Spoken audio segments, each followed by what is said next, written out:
Buenos días. Damos acá comienzo a la parte 2 de la clase de cocos gram positivos. Veremos ahora bacterias del género Streptococcus. Durante esta clase vamos a describir las principales características de las especies de Streptococcus que poseen importancia médica. Vamos a tratar de explicar por qué estas distintas especies causan enfermedad al hombre y vamos a poner toda esta información en un contexto médico para que puedan entender la importancia de estas bacterias para el humano. La familia Streptococcaceae comprende diversos géneros de importancia médica. Sin duda, el género que mayor importancia médica tiene es Streptococcus, que comprende más de 100 especies.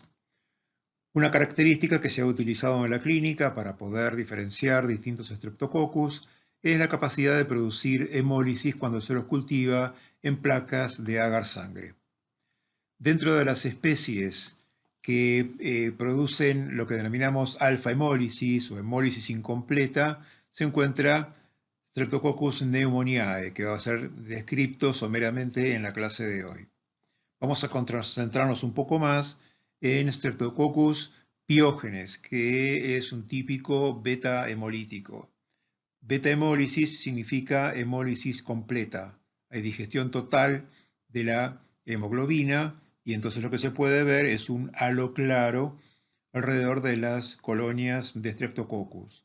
La alfa-hemólisis también se ve un halo, pero este halo es de color verdoso porque hay digestión parcial de la hemoglobina, con lo que quedan pigmentos que le dan este color al halo alrededor de la colonia.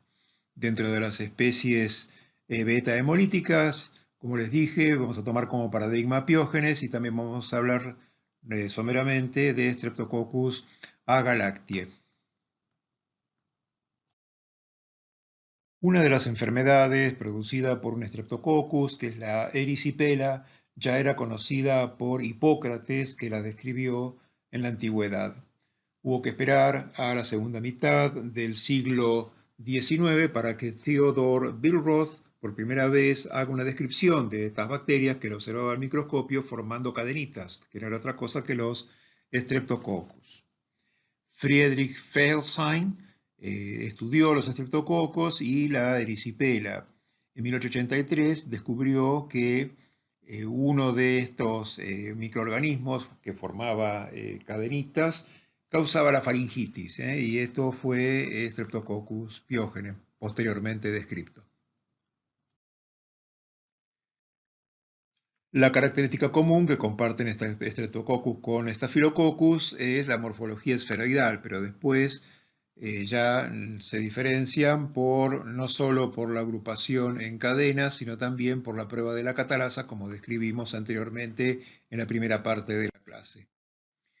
Las bacterias del género Streptococcus tienen un tamaño que les permite ser visibles al microscopio óptico, no tienen órganos de locomoción, por lo tanto son inmóviles, carecen de la posibilidad de formar esporas, tienen, al igual que los Streptococcus, una muy gruesa pared bacteriana que está compuesta de peptidoglicano y ácidos teicoicos. También contiene las envolturas de Streptococcus contienen proteínas. En el caso de los Streptococcus, la proteína más importante, más abundante, es la proteína M, y además hay otras proteínas con diversa funcionalidad.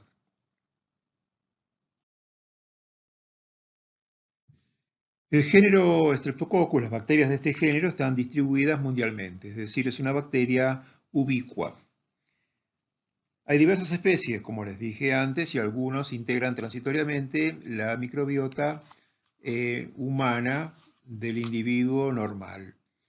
Pueden ser encontrados los Streptococcus en la cavidad bucal, en la faringe, en las mucosas nasales, en pliegues cutáneos y en el perineo. Como les describí antes, hay diversas especies que tienen importancia médica y que pueden causar infecciones tanto a individuos hospitalizados como a individuos de la comunidad. Desde el punto de vista del laboratorio, se trata de bacterias exigentes o también, como decimos los microbiólogos, fastidiosas. ¿Esto qué quiere decir? Que para poder ser cultivadas requieren medios de cultivo enriquecidos. Cuando se los cultiva en el medio adecuado, con los nutrientes adecuados, la bacteria crece rápidamente, es decir, de un día para otro puede notarse la aparición de las colonias, que son pequeñas, no son pigmentadas, podría decirse que cuando uno las ve parecen pequeñas gotitas de agua porque son transparentes. Esta bacteria, desde el punto de vista metabólico, tiene un metabolismo anaerobio facultativo, es decir, esta bacteria tanto puede oxidar como fermentar. Algunas especies son microaerofílicas, es decir, utilizan oxígeno, pero bajas concentraciones de oxígeno y un tenor alto de dióxido de carbono. Como ya les dije antes, son catalasa negativos y pueden producir alfa, beta o gamma hemólisis. Gamma hemólisis es no hemólisis. Convencionalmente se dice que las bacterias que no son, los Streptococcus que no producen hemólisis son gamma hemolíticos.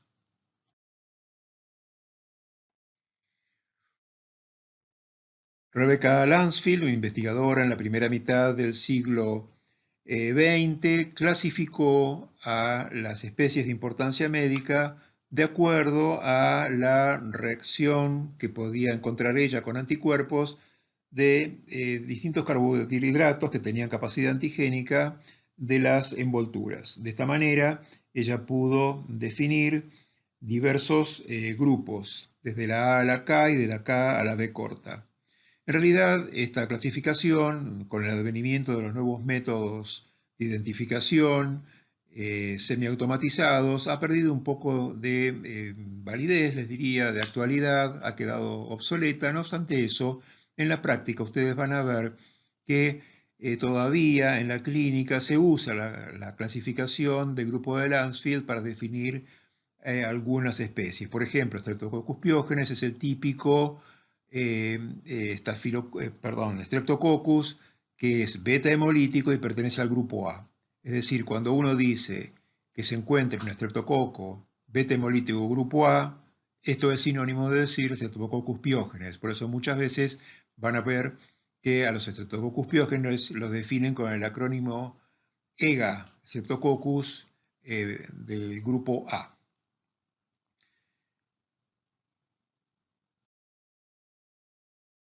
Dentro de los Streptococcus que producen beta hemólisis tenemos entonces las dos especies paradigmáticas. Por un lado tenemos el Streptococcus pyogenes, que es beta hemolítico, pertenece al grupo A, es una bacteria microaerofílica y que tiene una particularidad que es susceptible a la bacitracina y es una de las formas con la cual se lo puede identificar en cultivo.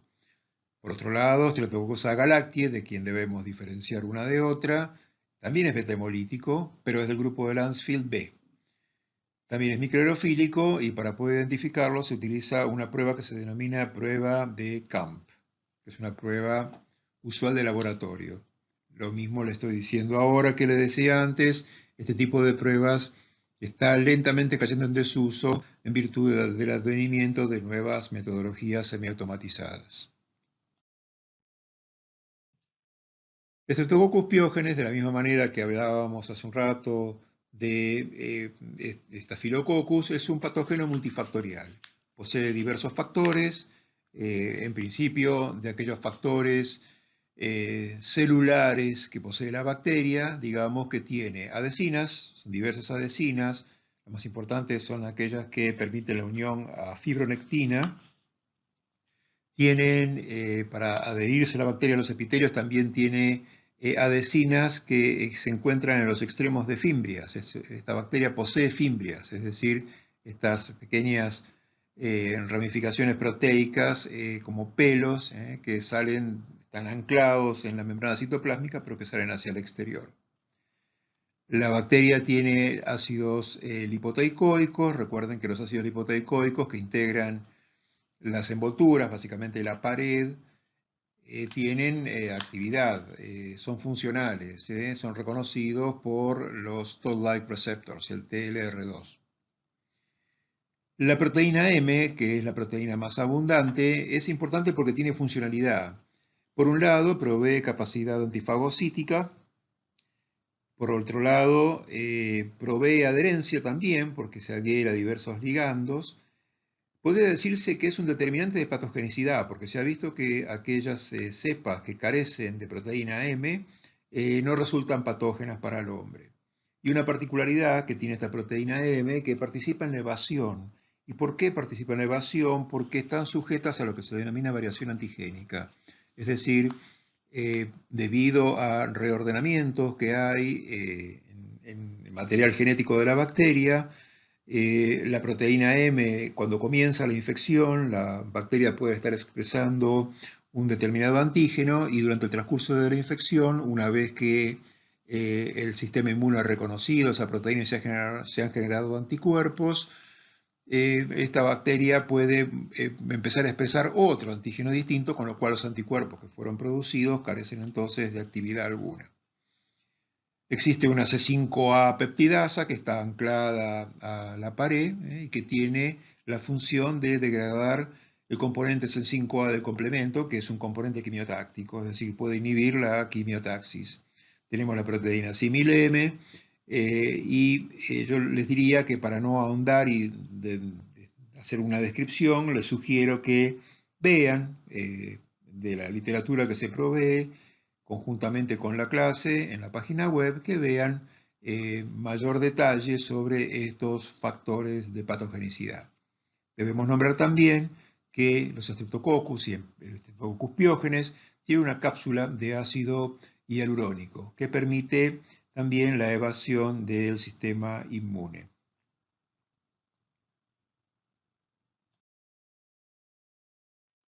El Streptococcus pyogenes también tiene factores de virulencia que son secretados al medio. Tiene una serie de lisinas, como la streptolicina SO, la streptolicina S, básicamente, que en general son las que participan de la actividad hemolítica que tienen estos Streptococcus.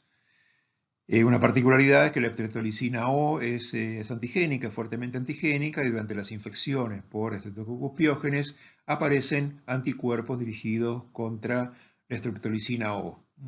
Ya veremos en microbiología 2 que es algo que se puede utilizar para hacer un seguimiento de la evolución de una enfermedad causada por Streptococcus pyogenes, a ver si ha curado o no ha curado. La estreptoquinasa produce la lisis de coágulos de fibrina, lo que le permite el escape de este microorganismo del sitio primario de infección. Contiene una hialuronidasa que degrada ácido hialurónico, estreptodornasa que degrada DNA, diversas esterasas que actúan sobre distintos sustratos y otra cantidad de exoproductos que no tenemos tiempo en este momento de describir. Si vamos a describir que uno de los productos secretados por la bacteria son las exotoxinas pirogénicas estreptocóxicas. Básicamente se reconocen tres, la SPA, la SPC y la SPB.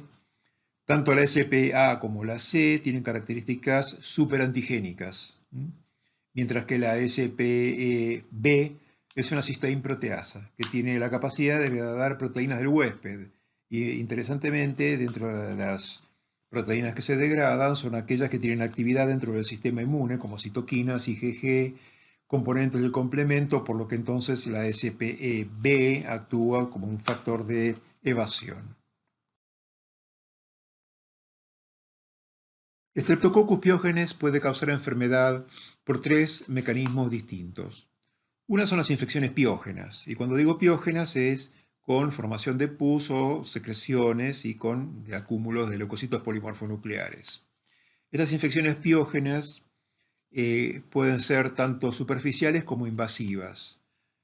Superficiales, por ejemplo, el impétigo, que no es exactamente igual la presentación clínica del impétigo causado por Staphylococcus aureus, pero bueno, esta es una de las patologías que es muy contagiosa y la bacteria puede diseminarse rápidamente de una zona de tejido a otra contigua, simplemente por tocarse con las manos. Esto con los chicos se ve muy frecuentemente. A medida que la bacteria empieza a interesar regiones más profundas de los epitelios, las enfermedades que va causando Streptococcus pyogenes empiezan a tener mayor gravedad.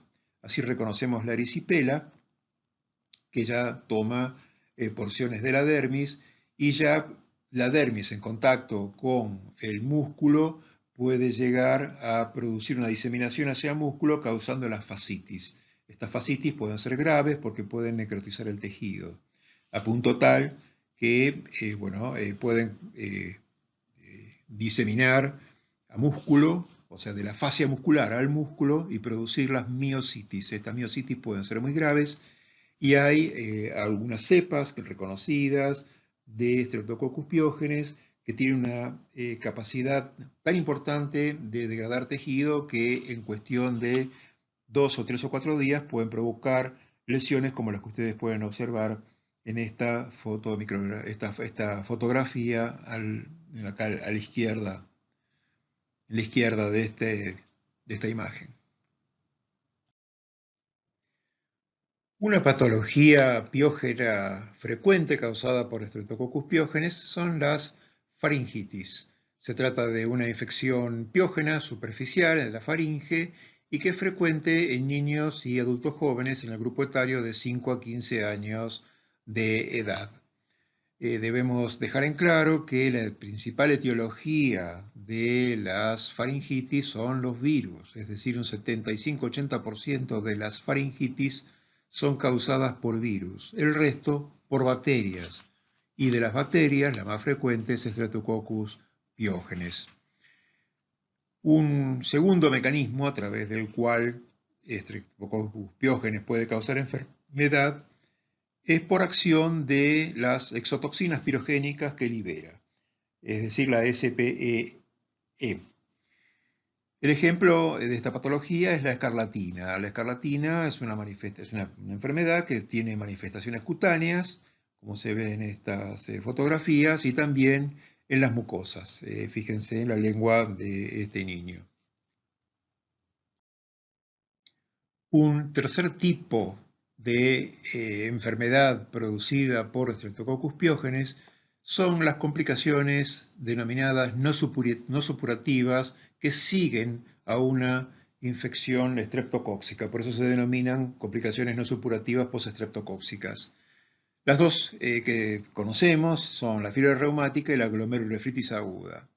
En general, la fiebre reumática ocurre en aquellos niños, adolescentes que han sufrido una faringitis por estreptococos del grupo A y que no fue suficientemente bien tratada, en donde el antígeno ha permanecido mucho tiempo en los tejidos del individuo.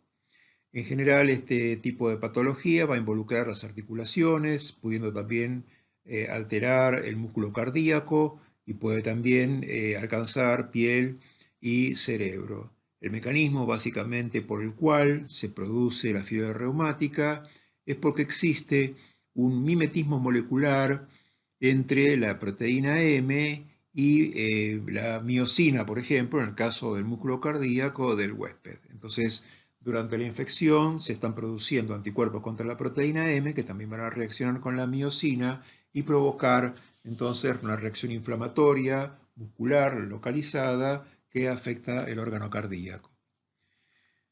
La glomerulonefritis aguda también pues una patología que ocurre después de haber sufrido una infección estreptocóxica. No tanto quizás a lo mejor después de sufrir una faringitis, sí puede ser, pero también se da en niños y en adultos después de haber sufrido otro tipo de infección cutánea, no necesariamente una faringitis. Para que esto ocurra, no cualquier cepa de Streptococcus pyogenes puede causar la glomerulonefritis aguda, sino que solamente algunos pocos serotipos de proteína M pueden llegar a causar esta patología. Acá, en este caso, la patogénesis de la glomerulonefritis aguda se da por una reacción de hipersensibilidad del tipo 3, es decir, esto se ocurre cuando se generan anticuerpos contra proteína M y estos anticuerpos forman complejos inmunes que se depositan entonces en el riñón. Estos depósitos de inmunocomplejos, por último, también fijan complemento, provocando una inflamación localizada, que es la que afecta a los riñones.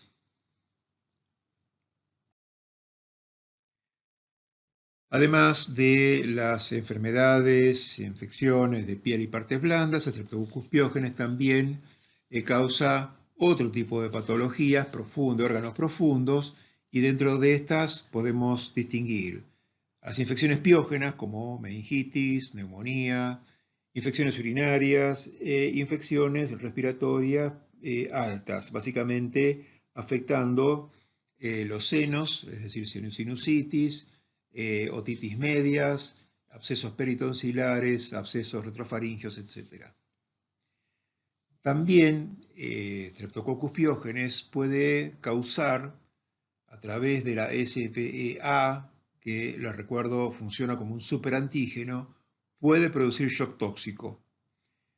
Así como Staphylococcus aureus sabíamos que producía shock tóxico merced a la TSST1, en este caso el shock tóxico está producido por la SPEA, pero hay una diferencia.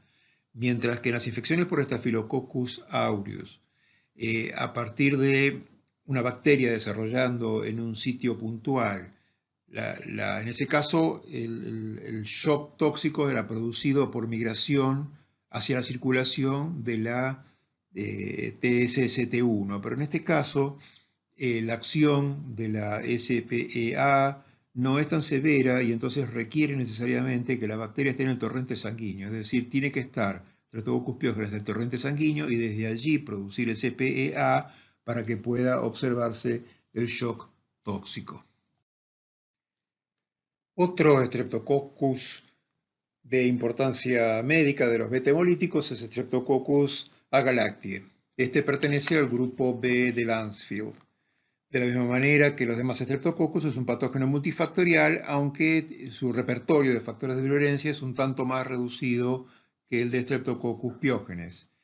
Digamos que es un microorganismo que puede ser encontrado en la microbiota normal del hombre, básicamente del hombre, de la mujer obviamente, básicamente en el intestino, y podemos discernir un número de factores de virulencia como aquellos que están asociados al soma bacteriano, y ahí tenemos peptidoglicano, ácido lipoteicoico, las distintas adhesinas que conforman parte de las envolturas, como así también la presencia de estructuras como los pili, que están fuertemente anclados a las envolturas, o fimbrias, que en su extremo distal poseen una adhesina.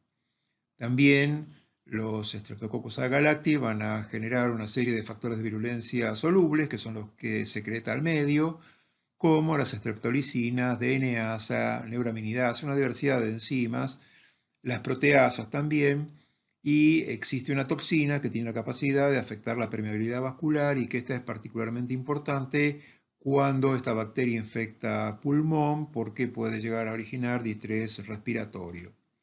Cabe mencionar que un importante factor de virulencia de esta bacteria es la presencia de una cápsula polisacarídica. Esta cápsula es rica en ácido siálico y se reconocen al menos 10 serotipos. En cuanto a la importancia médica, acabamos de decir que Streptococcus agalactiae puede integrar la microbiota del intestino. Al integrar la microbiota del intestino, también es muy posible la colonización del periné y en el caso de la mujer embarazada, esta colonización podría también llegar a llevar a una colonización vaginal. El problema se produce cuando se produce una ruptura prematura de bolsa y la bacteria accede al líquido amniótico. En este caso, puede infectarse al feto. También el problema es para la madre, porque estas infecciones maternas incluyen lo que acabamos de describir, que es la corioamnionitis, con la posibilidad de que se llegue hasta un aborto séptico o inclusive más grave aún, poner en riesgo la vida de la madre a través de una sepsis puerperal. En el caso del niño, cuando el niño o sea, el feto, la bacteria va a ingresar entonces por la vía respiratoria, o sea, el chico está respirando líquido amniótico, va a ingresar a los pulmones, la bacteria se va a diseminar por la sangre y como es una bacteria capsulada, la bacteria tiene gran capacidad de evasión de la fagocitosis y puede alcanzar fácilmente el sistema nervioso central causando meningitis. Por eso no es de extrañar que el niño dentro de las primeras horas de vida puede empezar a presentar sintomatología y el chico puede sufrir entonces, el recién nacido, neumonía, sepsis o meningitis, que pueden ser bastante graves. También Streptococcus galáctea causa enfermedad al adulto. En los adultos puede observarse cuando hay éstasis urinario, en los adultos, por ejemplo, prostáticos, pueden verse infecciones urinarias.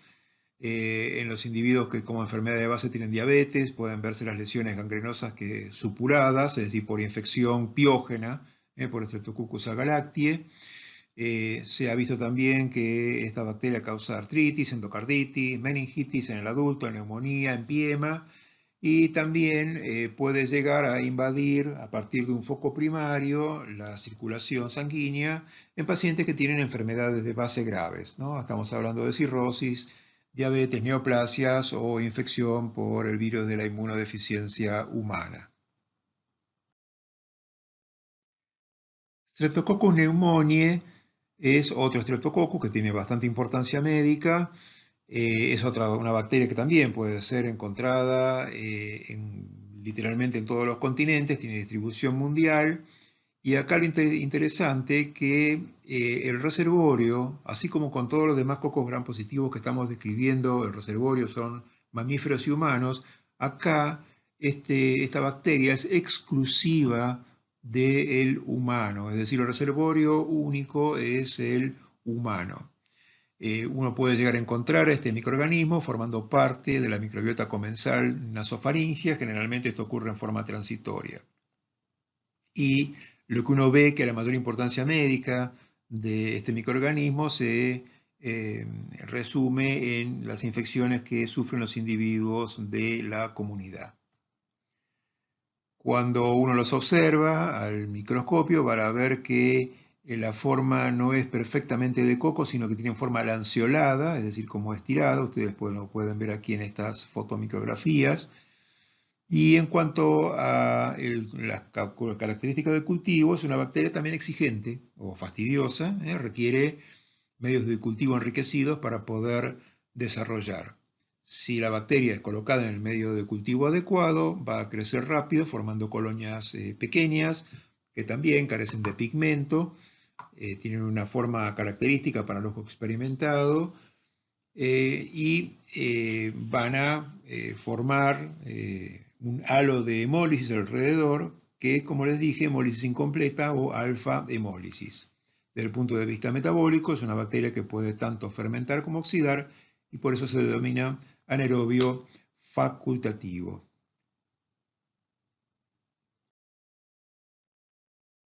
Otra especie de Streptococcus de importancia médica es Pneumoniae. También se trata de un patógeno multifactorial y al igual que los demás Streptococcus, tiene factores somáticos de virulencia como el peptidoglicano, los ácidos teicoicos, ácidos lipoteicoicos. También existen proteínas que tienen capacidad de adhesina, que reconocen diferentes ligandos. Y también tenemos las proteínas que funcionan como adhesinas que se encuentran en el extremo de los piliofimbrias. También tenemos la IgA proteasa y la neuraminidasa que están fuertemente asociadas al peptidoglicano. Esta bacteria también produce exoproductos que son liberados al medio y que actúan como factores de virulencia como autolisinas o la neumolicina.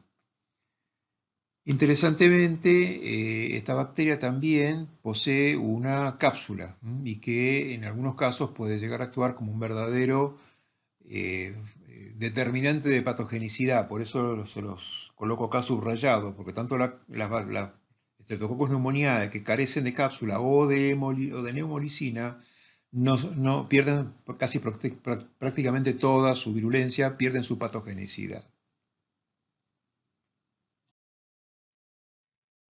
¿Por qué es importante Streptococcus pneumoniae? Porque Es una importante causa de muerte en los países centrales. Está dentro de las 10 causas de muerte más importantes en los países centrales. Es la que causa mayor cantidad de muertes infantiles que cualquier otro patógeno bacteriano. En nuestra comunidad es muy importante porque causa neumonía agudas, tanto en individuos de la comunidad, niños como en ancianos. Es la segunda causa de meningitis en niños de menos de un año de vida, causa con frecuencia otitis y sinusitis en niños y también es una causa frecuente de peritonitis primaria. Las infecciones graves producidas por Streptococcus pneumoniae, como las infecciones respiratorias, tanto en niños como en adultos, como las meningitis, pueden ser prevenidas por efecto de una vacuna. Existen dos vacunas, una que es la vacuna polisacarídica, que contiene 23 serotipos. Digamos que el Streptococcus pneumoniae tiene un elevado número de serotipos capsulares y entonces cuando se prepara una vacuna generalmente se prepara con los serotipos que son frecuentes, de frecuente circulación en la región donde va a ser administrada la vacuna. Decía entonces que tenemos una vacuna polisacarídica que es la PPV23 que tiene 23 serotipos y otra que es la vacuna conjugada que básicamente en este caso el polisacárido capsular está conjugado con una proteína que actúa como transporte y que es fuertemente inmunogénica. En este caso acá, la vacuna que se está utilizando en nuestro país contiene 13 serotipos capsulares y que son los que representan la mayoría de los serotipos que están circulando en la región. La aplicación de estas vacunas, básicamente la vacuna conjugada es la que se aplica a los niños y la vacuna polisacarídica es la que se aplica a los adultos. Vamos a ver en mayor detalle las estrategias de vacunación en microbiología 2, no es objeto de microbiología 1, pero sepan que existe la forma de prevenir las infecciones graves por Streptococcus pneumoniae. Existen otras especies de Streptococcus y lo que va variando en estos distintos Streptococcus son todos muy parecidos entre sí y tienen mucha similitud clínica. Lo que varía entre sí es el contenido de factores de virulencia. Todos estos en general tienen un repertorio más reducido de factores de virulencia y en general causan infecciones de tipo oportunista. La mayoría de estos otros Streptococcus y también los Enterococcus básicamente son agentes causales de infecciones intrahospitalarias. Entonces ahí encontramos infecciones del tracto respiratorio superior, generalmente asociadas a la presencia de aparato de asistencia respiratoria mecánica, la presencia de sondas urinarias, etc. Habiendo comprendido por qué Streptococcus piógenes es capaz de causar enfermedad piógena, uno básicamente puede entender muy fácilmente por qué estos otros Streptococcus también causan enfermedad al hombre. Aquí terminamos la clase de cocos gram positivos. Agradezco su atención.